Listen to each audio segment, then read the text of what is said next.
Des transports perturbés, des cours annulés ce matin dans les écoles et des cortèges attendus dans la journée dans toutes les villes de France. C'est donc jour de grève, jour de défilé aussi ce jeudi, 8 jours après le mouvement Bloquons tout. Cette fois, l'initiative avait été lancée par les syndicats contre les coupes budgétaires qu'envisageait François Bayrou avant sa démission. C'est également une nouvelle mise en garde au nouveau Premier ministre, Sébastien Lecornu, qui est en train de tenter de composer son gouvernement. Des blocages d'autoroutes sont signalés ce matin, à Toulon par exemple. En Ile-de-France, les perturbations dans les transports en commun sont conformes aux prévisions. Et Johan Bodin se trouve pour nous devant un dépôt de bus du 20e arrondissement de Paris.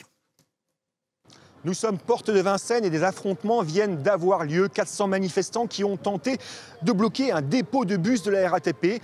Des représentants des syndicats de la CGT RATP, des étudiants et des élus écolos du PCF et de LFI. Les forces de l'ordre sont intervenues avec des gaz lacrymogènes. Il y a eu plusieurs blessés et des arrestations. C'est donc une journée sous haute tension qui s'annonce. Tous les secteurs d'activité sont impactés par cette contestation contre les mesures d'austérité. Transport, fonction publique, santé. Cette fois-ci, c'est toute l'intersyndicale de nombreuses professions qui a appelé à battre le pavé. La journée est noire dans les transports en région parisienne.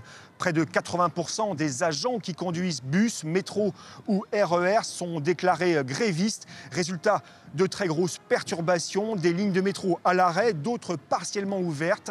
Un trafic tout juste assuré aux heures de pointe. Les routiers mènent des actions également sur les péages. Autre secteur très perturbé, l'éducation nationale. Dans les écoles, un enseignant sur deux est gréviste. Une centaine d'établissements primaires totalement fermés ici à Paris. Les lycéens sont attendus dans la rue, tout comme les étudiants qui ont fait leur rentrée. Et ce n'était pas le cas la semaine dernière. Ils doivent rejoindre le mouvement. Dans le domaine de la santé, des pharmacies vont fermer leurs rideaux, tout comme les cabinets des kinés. Résultat, 800 000 manifestants sont attendus selon les services de renseignement.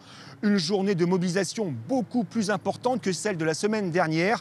250 cortèges sont déclarés selon les services de renseignement qui évoquent même une menace hybride avec des actes de sabotage. La crainte d'1 millier d'éléments radicaux infiltrés dans les manifestations. Alors pour y faire face, 80 000 policiers et gendarmes sont mobilisés. Les lieux de pouvoir comme l'Élysée, Matignon ou l'Assemblée nationale vont bénéficier d'une protection renforcée du jamais vu depuis les manifestations des Gilets jaunes.